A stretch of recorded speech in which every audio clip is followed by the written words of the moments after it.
Welcome, bienvenue. My name is Renee Ketchum, and I serve on the executive board of AFUSA in charge of cultural offerings. And I am so thrilled today to welcome everyone to a conversation with Steve and Mary Jo Hoffman on A Season for That, Lost and Found in the Other Southern France, a real jewel of a book. AFUSA is the largest Alliance Française network in the world, helping 25,000 learners of French each year learn French, live French, and love French. And here's why.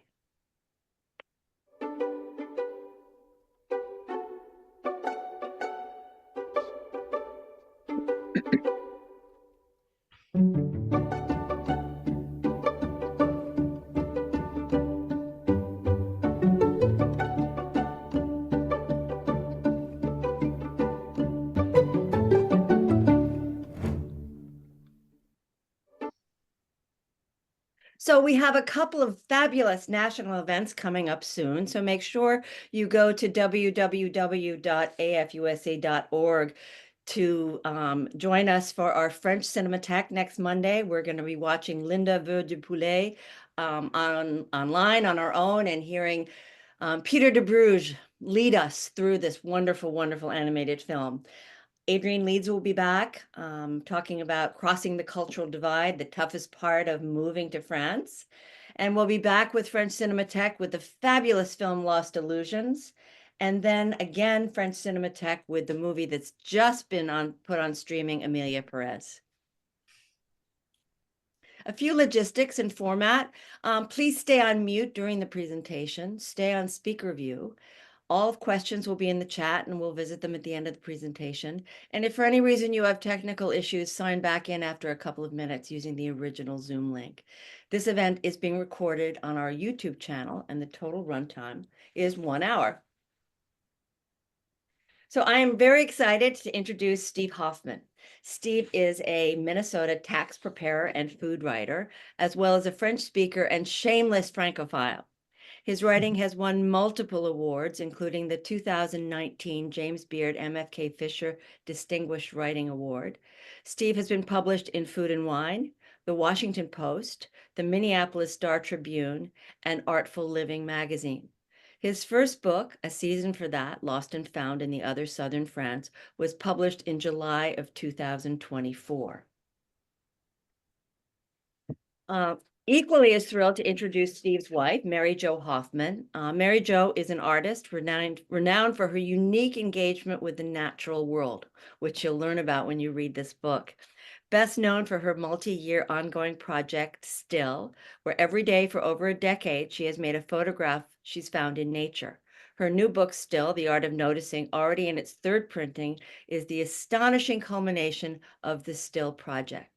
She lives in Shoreview, Minnesota on Turtle Lake with her husband, Steve, a food writer and author, and her indulged puggle, Jack, with whom she takes on walks and hunt for that day's still subject.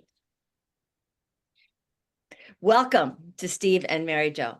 And you all are going to love this book, so please order it. We'll give you the information in the chat.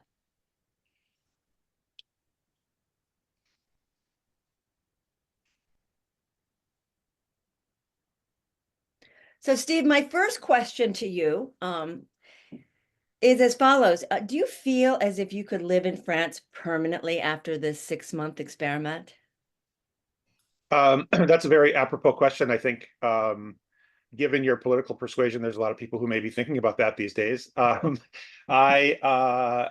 think I would say that culturally, yes. I feel occasionally as if in the US there is a sort of cultural headwind that I'm walking into that falls away when I'm in France for whatever reason. I feel understood there in a way. So I think culturally, yes. However, I've been in touch with people who live there semi-permanently or permanently, and you do hear a lot of stories about interacting with the French bureaucracy and how burdensome that can be. It does become a part of your life. I think that might be difficult. But for me personally, there's still the issue of we've got 2 kids. They're both settling in the United States. Family is a center of gravity for Mary Jo and me, and for me as a parent. And it'll be very difficult for me to just up and head over there and be there permanently. I would miss that connection with the kids. Thank you. Next slide, Melissa. So my second question, if you went back to live in France, where would it be? Would you go to the same place that you were before, or what would the next place be? It's a great question. Otignac, which is where the book is set, is an 800-person village, and 800-person villages are precarious. There's just enough sort of economic clout in a small village like that to sustain a boulangerie or a boucherie or an épicerie, but maybe not all the time. And so I don't know, Mary Jo can chime in on this as well. I would say I feel currently that Otignac was a moment in time that was magical for a number of reasons that were both in and out of our control. But if we were to go back and spend significant time there, I think we might seek out a slightly larger location that had a more sustainable group of merchants that we could live our lives among. And but I think it would be in the south. I think it would be in the south, in southern France somewhere. Yeah, I Mary mean, Jo, this photo is a picture actually of Couleur, and yeah. that part of the Mediterranean coast is something we have been and are seriously considering. It's an interesting thing, if you're going to go back and forth a lot, you want to be not too far from a major international airport. In this case, if we went to the southwest Mediterranean coast, it would be Barcelona would be the major airport. So it's there's all sorts of considerations, but 800-person village was probably just a little too small, only because, for example, it didn't have its own market. We had to go on Saturday or Sunday morning to 2 or 3 villages over for the morning market. And ultimately I would want that market available in the village I'm in. So those are they're all considerations. But absolutely, we did fall in love with the whole Mediterranean coast, quite frankly, from Spain to Italy. But with Steve's fluent French, that makes a lot of sense to be on the French Mediterranean coast. Yeah.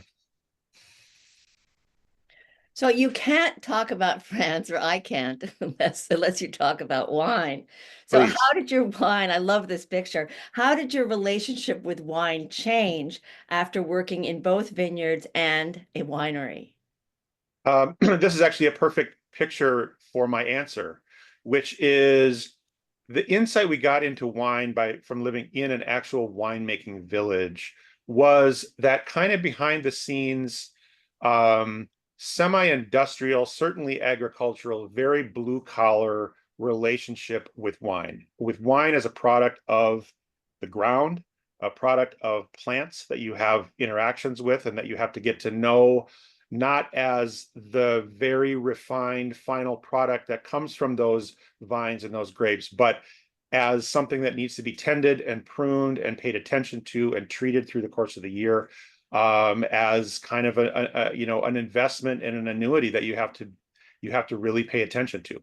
So there was that, which was an element of wine that I was not familiar with previously, that I loved. I have worked with my hands. I've been a handyman, but also just the sheer unpretentiousness of the way wine gets treated, where wine is actually made, was refreshing and beautiful. I would also say that it gave me a kind of confidence. There can be this sort of competitiveness about wine knowledge among wine connoisseurs or people who love wine, where you always have the right answer or the right vintage or the right producer, and the next best thing is always just over the horizon. And having fallen in love with a particular group of wines that are made in a very specific place that I got to know extraordinarily well has given me this sense of confidence that I don't have to know everything about wine, because I know what I love about the wine that I know. And that's been good enough, and that's gotten me through conversations and experiences surrounding wine where I don't feel as if I have to prove anything anymore. Thank you.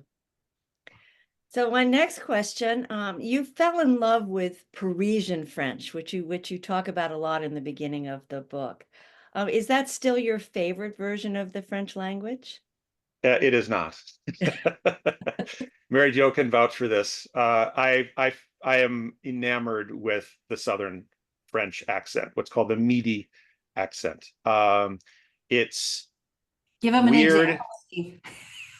Yeah, so I talk about it in the book, but the most obvious example is, there's le vin, le pain, le vent, right? Wine, bread, and wind. And in southern France, once you get to the Midi, those are pronounced le vin, le pain, and le vent. And so, but there's more than that. It's musical, it sings, but it's also informal. It reminds me a lot, I guess. So what I'm saying is, after living in that atmosphere for 6 months, and then we've gone back several times since, that feels like home in a way, but it also feels like the difference between Southern English and my sort of flat Midwestern English. At some point, my version of English feels a little bit boring when you've got somebody who can speak with that flowing musical Southern accent, and they say things in a way where they're not even really saying anything, but it's always beautiful. I felt as if I had that kind of attachment now to the Southern French accent. I love it. I love it. I feel like I'll never be able to speak it, which is unfortunate because I love to pass as French to the extent that I can when I'm in France. When I'm in the South, I absolutely cannot pass as French because I cannot master that accent and never will. So it makes me more of a stranger or a foreigner when I'm there. But being surrounded by the music of that language is something I could spend every day in. That's wonderful. And I think those of us who've been in that part of France, again, it's very musical, it's very joyous, and it's but not as easy to speak as Parisian French if you've been taught that. So Absolutely not. if you could, would you walk us through a perfect day in the part of the world where your story is set? Absolutely. And Melissa, you can go one more slide. This was just another example of the what happens in this part of the world is that you stand and talk at each other all the time. Well, for those of you who have already read the book, that is Jean-Luc. Yes, that is Jean-Luc, our next door neighbor, who is one of the heroes of, or certainly one of the major characters in the book. So my perfect day, I'll let Mary Jo chime in too. Just very briefly, my perfect day, there is a covered market called Les Halles in Sète, which is a fishing village on the southern coast of France. It's a very blue collar industrial. It's a fishing port. And in Les Halles, you can go buy your groceries for the day, and then you can sit out. There's a little esplanade in front, very unpretentious. It's not particularly beautiful, but you can order your oysters and your razor clams and your raw mussels and your sea urchin, and you can order a glass of rosé and you can have a cigarette and spend the morning that way. And then you bring your groceries to the beach, which we're looking at right now. This is the beach between Sète and Marseille-en-Plage. And then after a little bit of time at the beach, we would drive home around sunset, and then we would cook a meal and have open a bottle of wine. That for me is a perfect day in our part of the world. I think that sounds like a perfect day anyway. And this is one more doubled up. This is that little terrace that I talked about, and this is full of French people, very few tourists, almost no phones, and all you hear is French that entire morning. Among middle to working class people who are just there talking and enjoying being alive. So you mentioned in the beginning of your book that your children went to French immersion school in the US. How well or badly did that prepare them for going to school in France? I would say surprisingly well. Hun, would you agree? Yeah, I mean, when we went, Joe was only 9, but yeah, the kids did extremely well. Yeah. Yeah, I think it was remarkable. Yeah, they came out of French immersion. So the program in St. Paul is a K-5 French immersion program.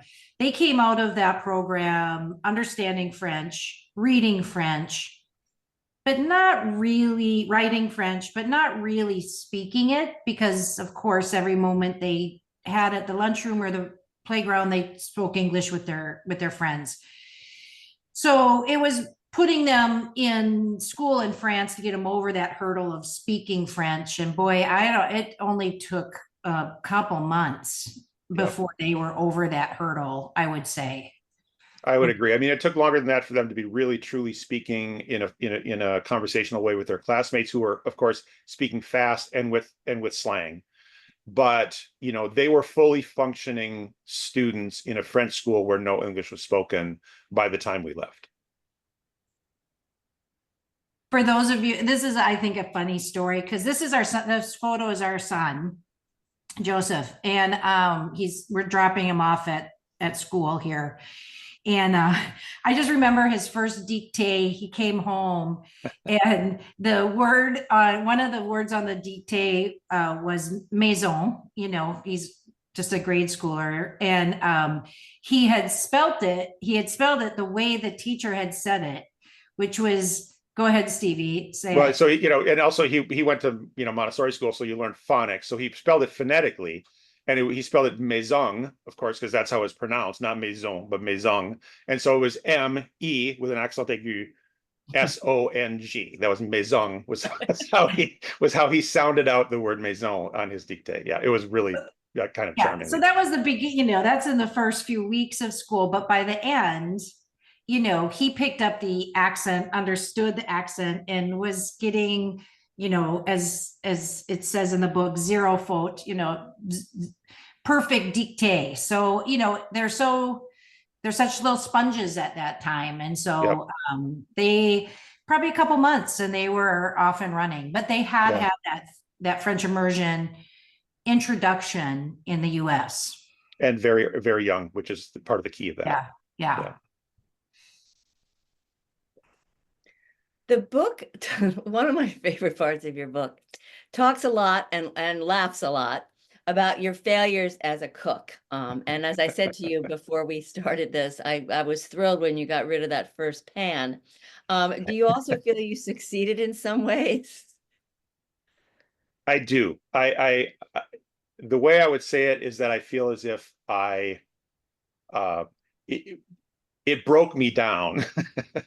Failure forced me to a sort of moment of reckoning where I think maybe the way I would put it is, I feel as if, in your life, there are sort of concentric circles of people who are closest to you and people who are farthest away from you.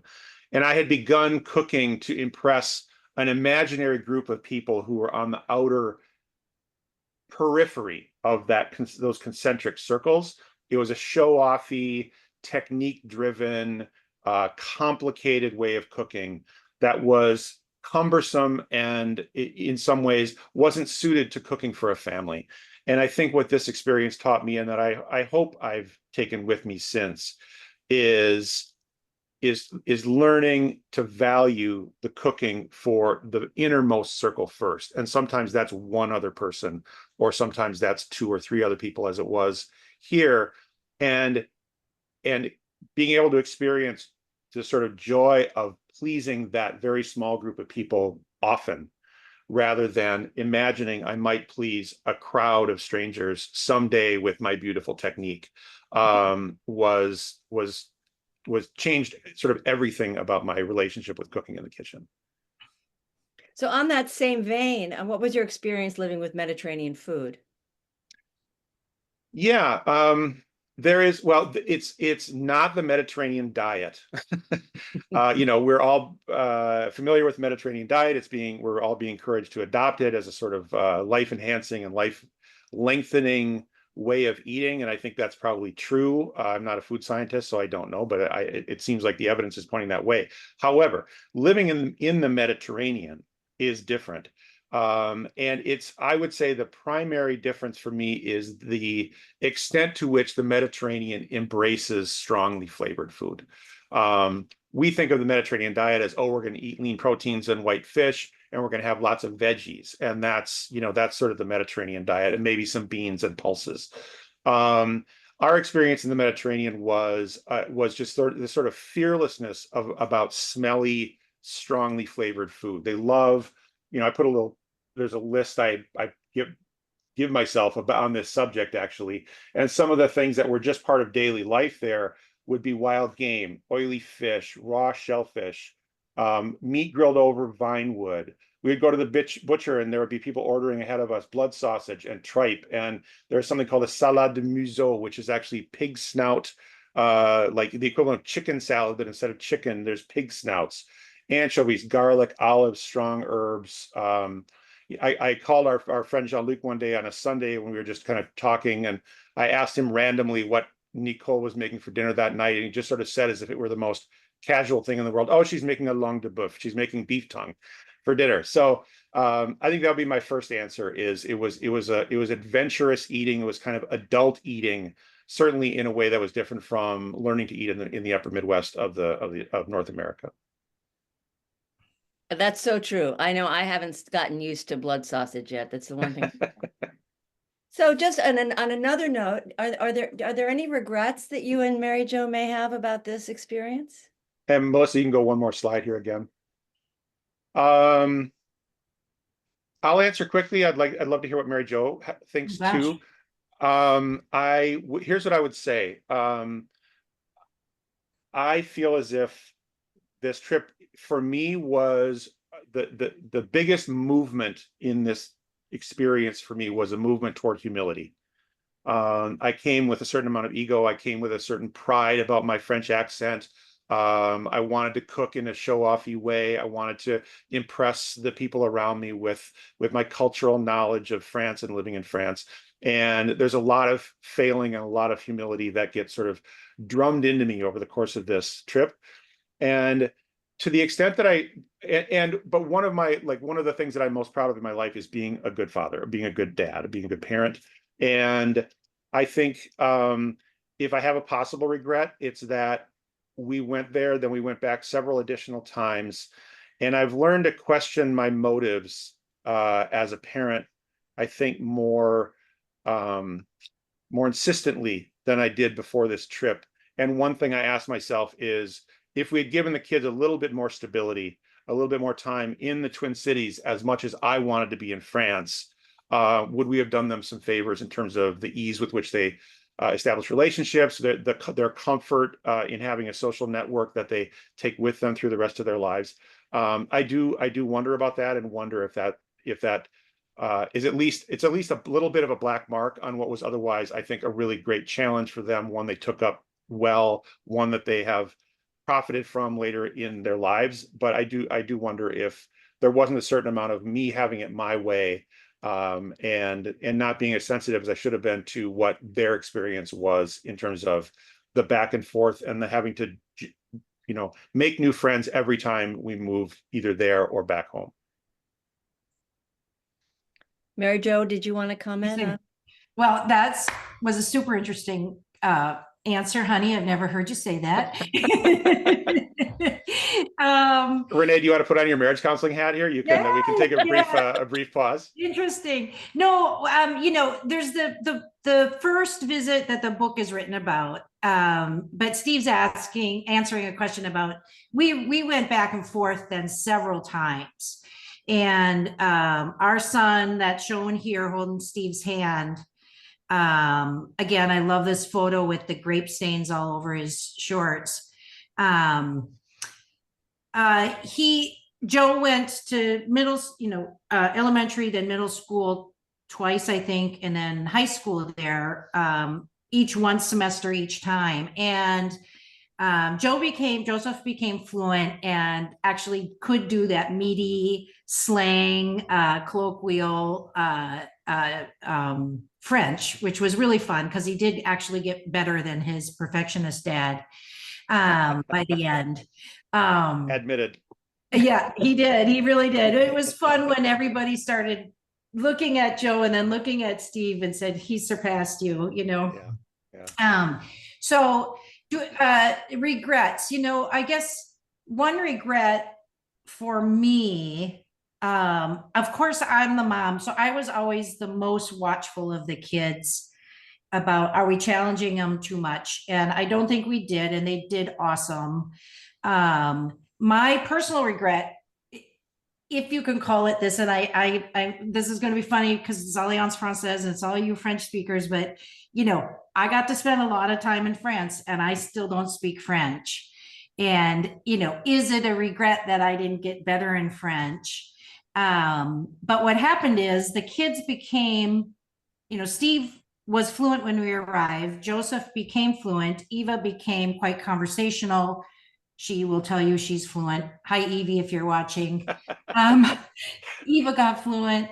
But I didn't. And part of the reason was every time I tried to talk, I would get out 3 words in the wrong verb tense, and they would just look at the kids or look at Steve and kind of wait for them to translate in French. Nobody in the village except the winemaker Thierry spoke English. So, it would have been a perfect opportunity to learn French. So regrets for me, maybe that I didn't leave there speaking better French, but I think we all realized by the end that if I was going to learn French, I was going to have to go to France without them always standing beside me, ready to translate, because just everybody just turned and looked at them. Yeah. So that would be my answer. Well, there's still time to learn French Yes. with the Alliance Française. Of course. Great. So, Steve, you describe your wife, Mary Jo, as the hero of your book.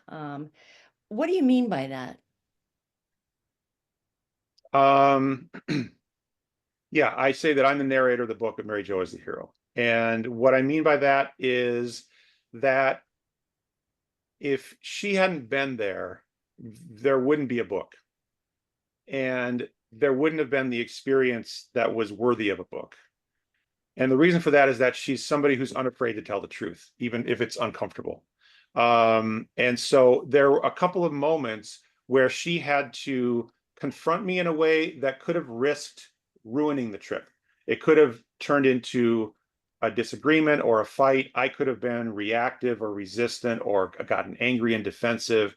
And she still insisted on stepping up because she had a vision for what this could turn into, that she was willing to live by, and then do some of the messy, dirty work that's required when you've got a family and not everybody's on the same page, and sort of insist on that vision. And there were at least 2 times in the book where she kind of has to, hit me upside the head and say, hey, this isn't working. You're not doing your job here.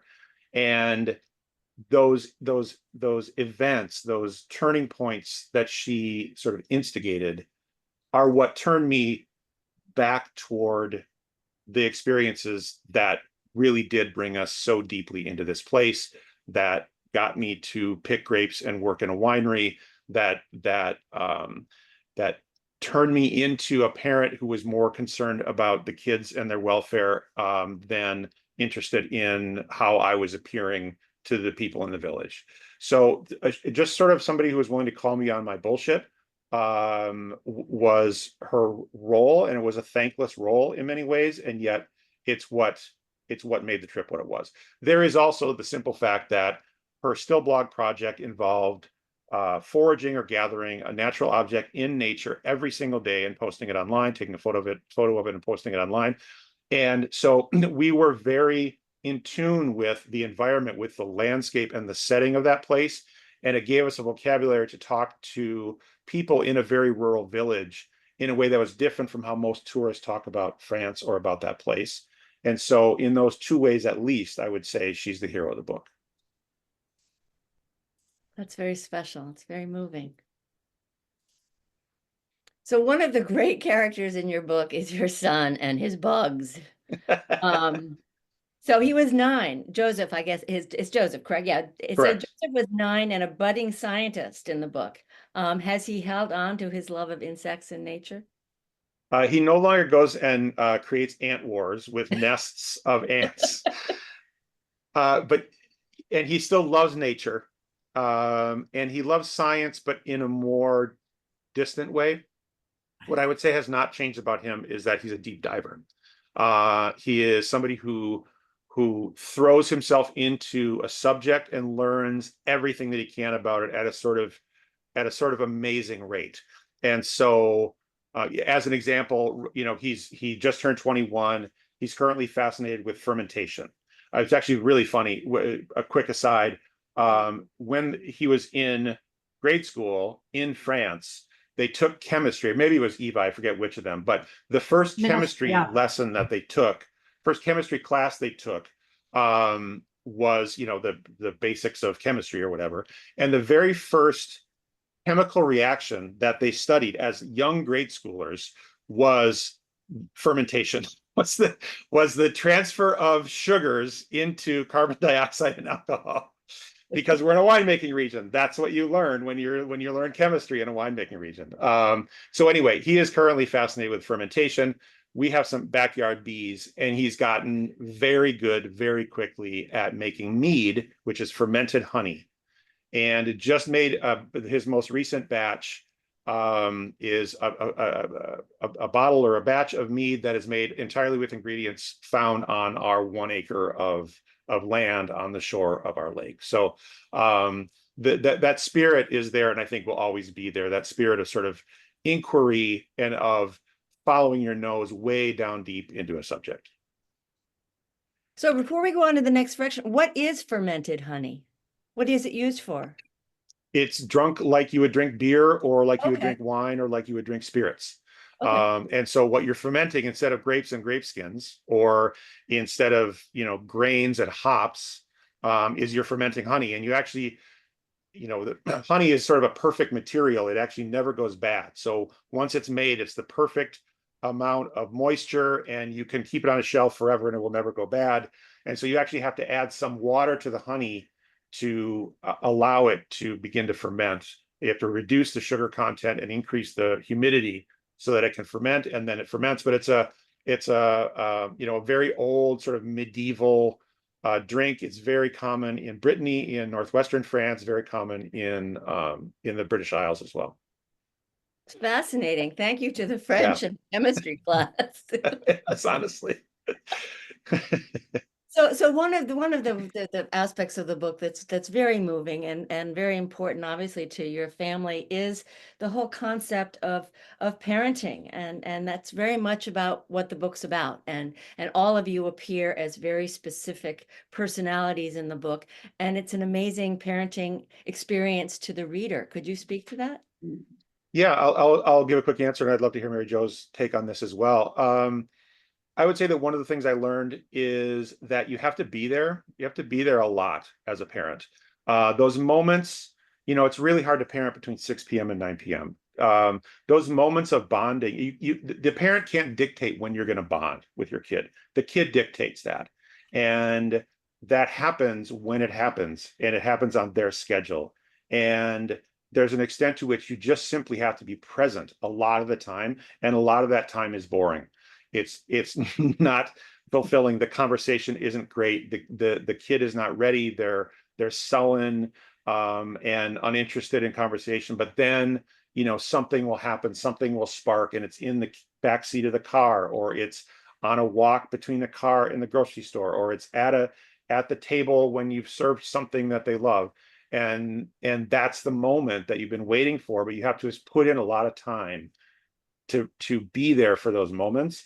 And I think we were there a lot during this stretch of time, and there were moments that created a bond with our kids that I think we still maintain, that were very hard to do in the bustle of those busy middle parenting years.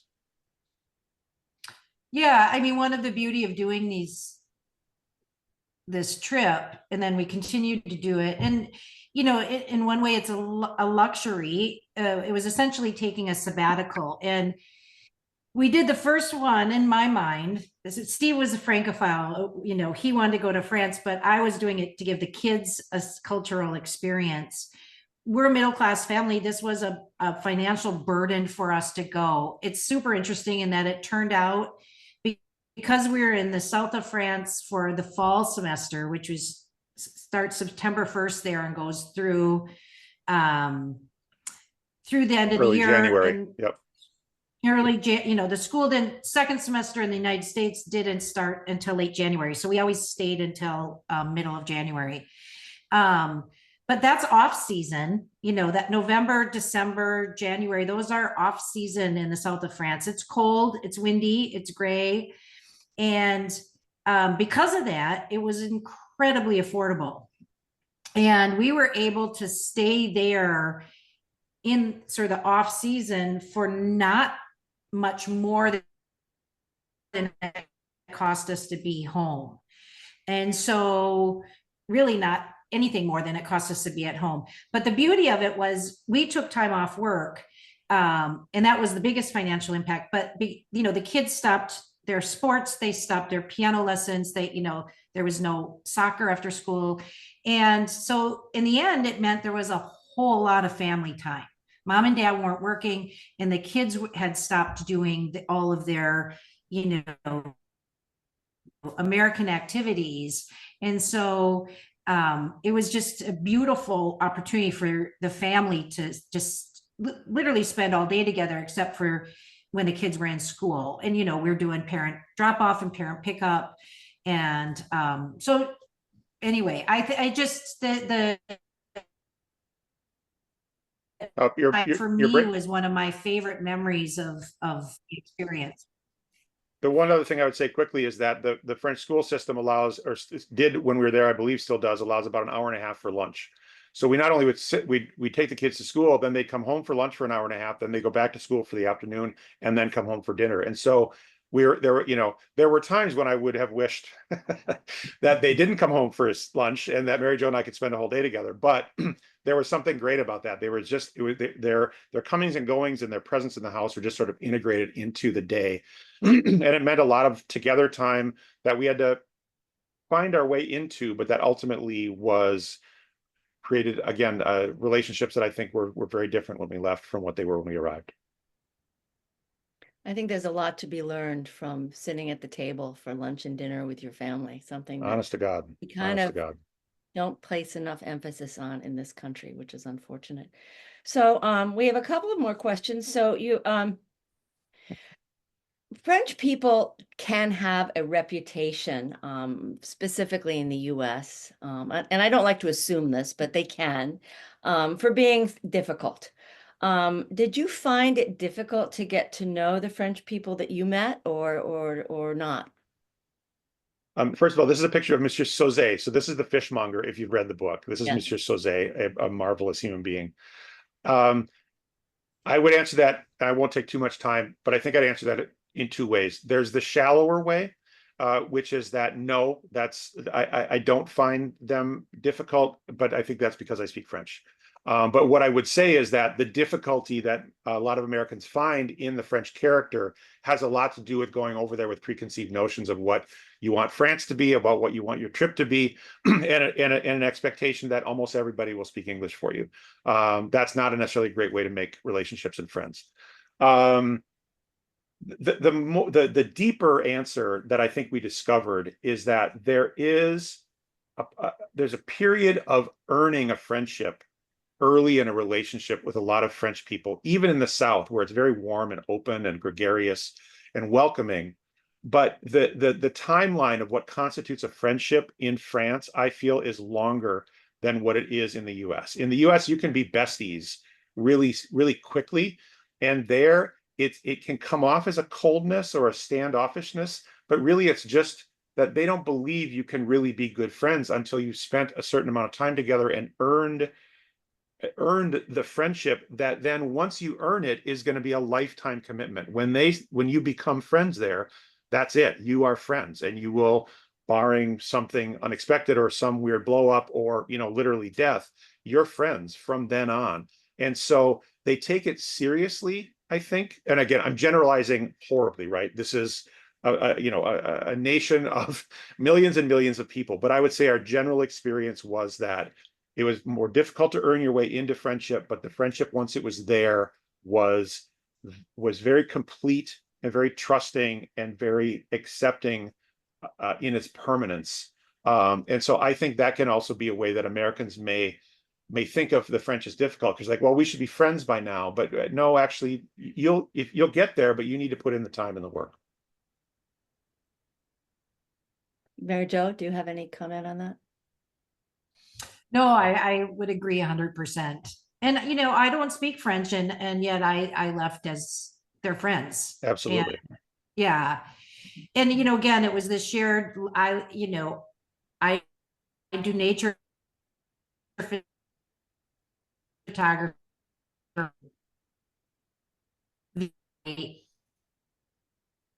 Hey, hon, creative we expression, but lost you there, hon. I mean, it was just, yeah, sorry, my Yeah, Wi-Fi that's is okay. bad. I'll stand That's okay. down. Okay, yeah, we lost you.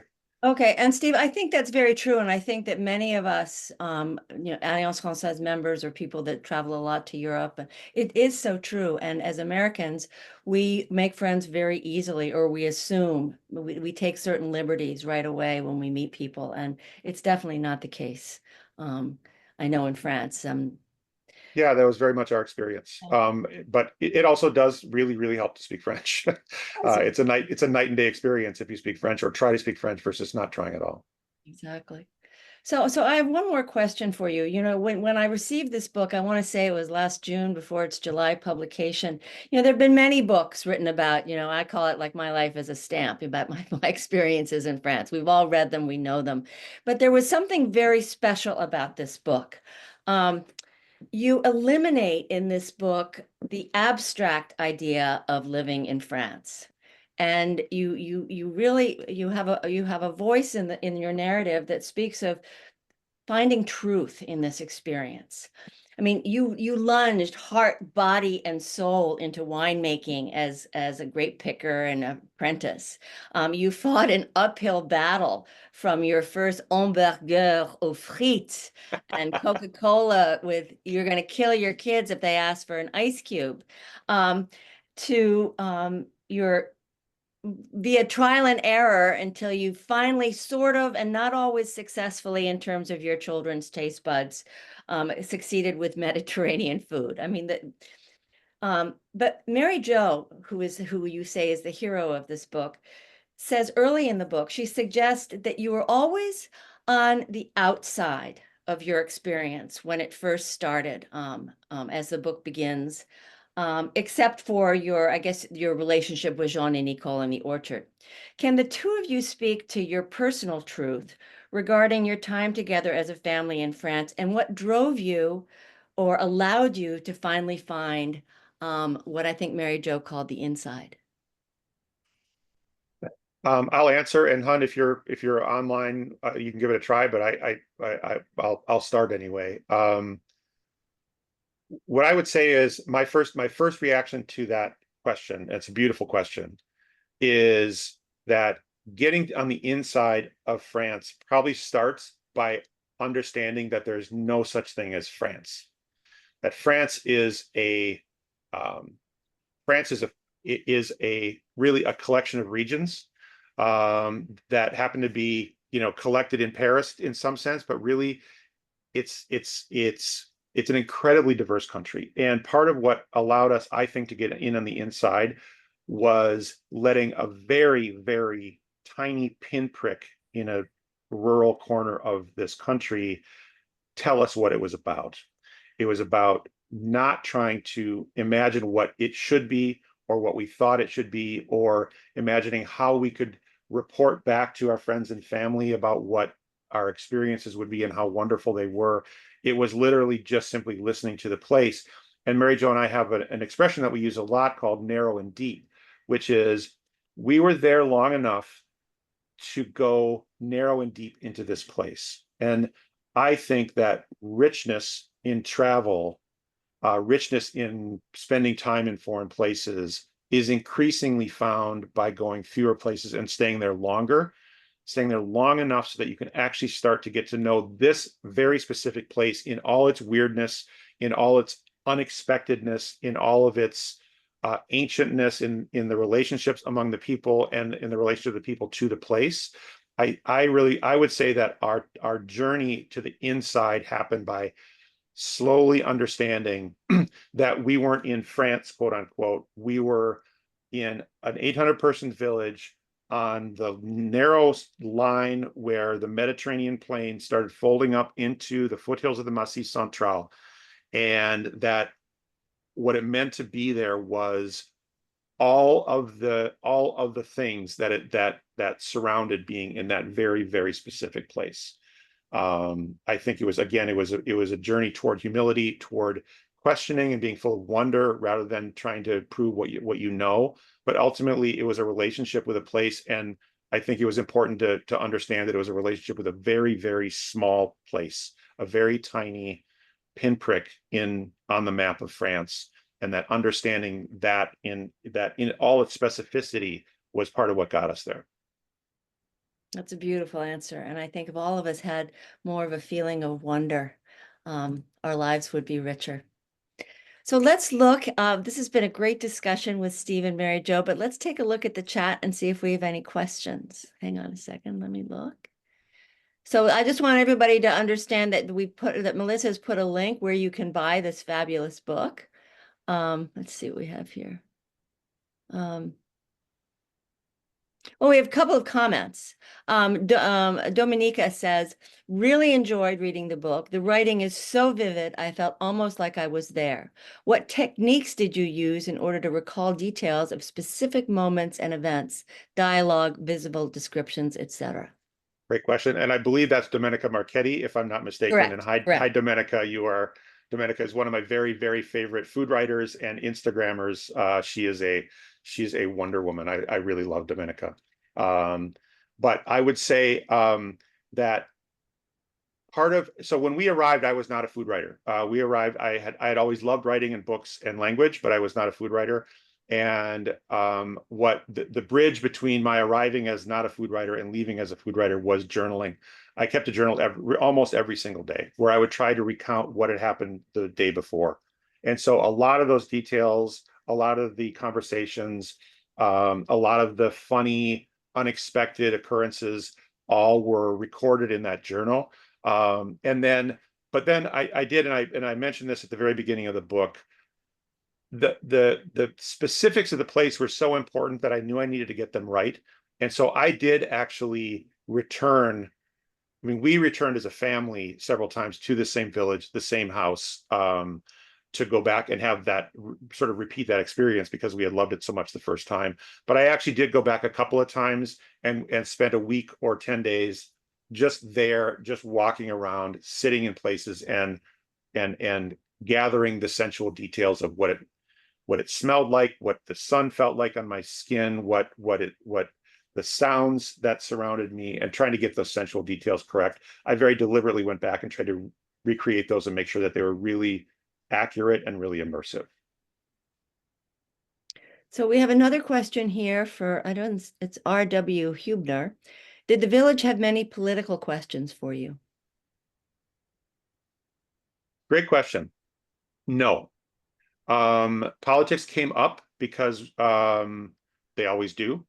It tends to be a very conservative part of the country.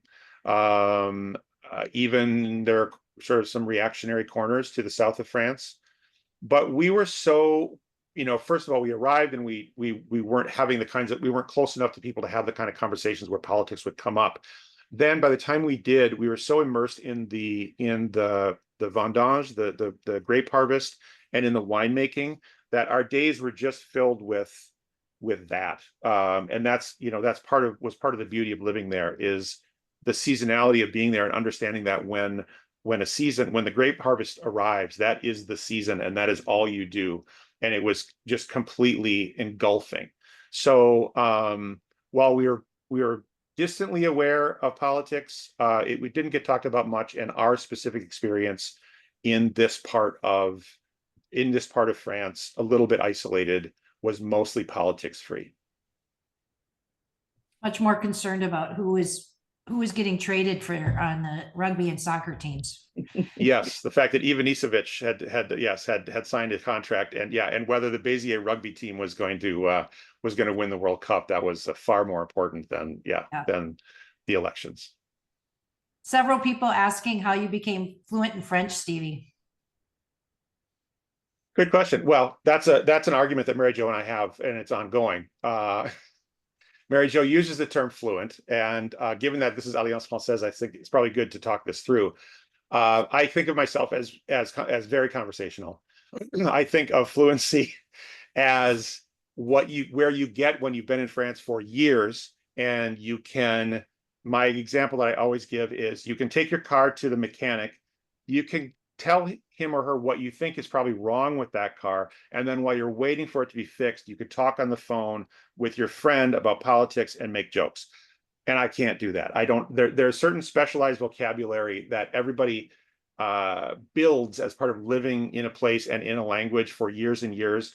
And while I can disport myself very competently in most French conversations on most topics, I reach those corners and I'm blocked by a lack of experience of vocabulary. So I would say I'm very conversational.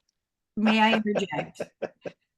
I'm sorry if I break up, but I have repeatedly been at dinner parties with Steve where we are 2 hours into the evening before the French speakers at the table realize he's not a native French speaker, that he's American. And there's always the moment when he says, oh no, but I'm American. And they say, there's a pause, the table goes silent, and they say, no, you're not, because he's speaking so fluently that they can't believe it. So I'm now going maybe to you use can't do surgery in French. I'm now going to use a very French phrase, which is Marie-Jo, tu exagères. You exaggerate. Anyway. But to briefly answer that question, I had a I had a facility with accents very young. I was a mimic. I imitated the cartoon voices that I watched on TV, and that's not something I can take any credit for. I just happened to be born with that. But then I did become, over the course of my schooling and then during an extended stay in Paris, that was the replacement for my junior year of college. I became obsessive about proper French pronunciation and also proper French grammar. It was very mechanical, and I wasn't really particularly fluent at that point, but everything that I added to my repertoire of grammar and pronunciation, I added in a way that it was reliable and I could use it sort of robustly. And so there was just a period of literally obsessing over French and over being able to use French accurately and well. And so that was the period where that happened, was transition from being a student and being a decent student to living in Paris and becoming obsessed with French because I loved the person I was when I spoke French, and then leaving Paris as a true conversationalist. Thank you. So 2 questions I'd love to get in. One is from Jane Wilson, who is in Otignac at the moment and read the book and really enjoyed it. You captured the feeling of passing the seasons in a winemaking region so well. She's recommending it widely and is wondering when it's going to be available in French. I am just about to ask my publisher that question. So we're about to get some really good press. There's going to be some reviews coming up in the Wall Street Journal, in the New York Times, and in Food and Wine magazine. And as a first-time author, you've really got to struggle with sales. You're pushing it all the time. You're marketing all the time. And I feel as if this may be the moment where I can ask the publisher whether it might come out in French. And we have our friends back there who don't speak any English, and they have copies of the book, but it's not doing them any good at all. So I would dearly love to have it translated into French, and I really hope that it will happen, but I don't have any kind of timeline right now. Well, keep us posted. Of So course. Michelle is asking, because we're running close to the end of the time. I love the way you spoke of Joe and Ava and Mary Jo as well. You mentioned the children's immersion French in education pre-living in France. I'm curious how old they are now and how they have or have not continued with the French language or culture in their everyday lives. Beautifully written book. Merci. Merci. Our kids Joe is 21 right now. He's at NYU. I happen to be in New York City right now with him. I'm actually in his sublet. If I turn this camera around you, it looks very boy dormish right now, but I try to clean up a corner. So he's 21 at NYU. Our daughter, Eva, is 26. She is happily partnered with a long-term partner who will probably be her husband someday in San Francisco. We went back several times, so they had further immersion experiences in this part of the world and in France. And I would say that Joe is extremely nostalgic for his time there and for the French Midi accent and for life in Mediterranean France. Eva, much less so. She complained in the book, and still does, about the fact that I didn't get fluent in Italian, because she would rather go to Italy and eat Italian food. But what I would say is that I do feel as if there were some seeds planted in this trip, which happened in 2012. So it happened 12 years ago. There were some seeds planted that are now blossoming. And they both have a sense of adventure. They both have an openness about the world. They both love to cook. Joe is fascinated with wines and spirits and fermentation. And so while I don't know that they necessarily have a very specific relationship with France, they have a relationship with being world citizens, and with some of the experiences that we had there that we probably wouldn't have had if we hadn't been in France, and that they now are incorporating into sort of their young adult selves. Thank you. So the last question is from Linda Dallas Rich. Hi, Steve and Mary Jo. Thank you for doing this talk. It's been so fun to hear more about your collective inspiration and experiences that led you to write this book, which you already know how much I love. This book is so special to me, not only because I love France and French people, and specifically the southwest part of France, but also because of your poetic and moving writing. Are you, and this was a question that was going to be my next one, are you working on another book? You sound like my agent. Yes. Yes, I will be. I'm not currently, but I'm not currently writing the new book because I am trying to decide what the new book should be. But there will definitely be a new book. I don't know if it'll be set in France. I'm guessing it will not. But I'm also guessing that there will be future books that will be set in France again. I'm currently wrestling with, I won't go into all the details because we could take the rest of the afternoon talking through what my thoughts are. But yes, short answer, there will be another book. I can't wait to get back to writing. Writing and finishing this book has been one of the sort of signal accomplishments of my adulthood, and it's something that I will always be proud of. And I feel unmixed about it in a way that I'd rarely feel about events in my life that have very high stakes. I feel as if by the time I finally finished this book after 10 years, it said what I wanted to say, and it commemorated this incredible experience in our lives in a way that I felt did the experience justice. Well, Steve, thank you so much for that final comment. Thank you so much to both you and Mary Jo for sharing this experience. And all I can say to the 79 people who are here, I think that's the number, is please buy this book. It's a very, very different take on an experience in France, and the writing is beautiful, the content is beautiful, and there's a lot to be taken away from your experience, Steve and Mary Jo. And we're very grateful to have had you as our guests on AFUSA, and keep us posted on the French version. Thank you, Renee. And by the way, I just saw one question come in, and I'll answer very briefly. And that was Okay. a question about whether there's an audiobook. And yes, there is an audiobook, and I narrated the audiobook. And as much as I expected not to like my own voice on tape, the audiobook actually turned out beautifully. And I think it's an enhancing experience to listen to it on audio as well as reading it yourself. So I strongly endorse the audiobook version. Well, and Steve asked me to get the audio version, and I've gotten halfway through. I've read the book first, obviously, but the audio version is fabulous, and it is such a gift. And those of us who know how difficult it is and how long it takes to make an audiobook. Steve, I think you said it took you like a full week, 8-hour days. Yeah. It's beautifully. He reads the book beautifully, and it's a gift. So please look, if you have Audible or however you get your audio books, please listen to it, because I'm really enjoying it. Wonderful. So again, thank you to everybody, and this has been fabulous. And thank you so much. have a wonderful holiday, everybody, and we'll see you soon.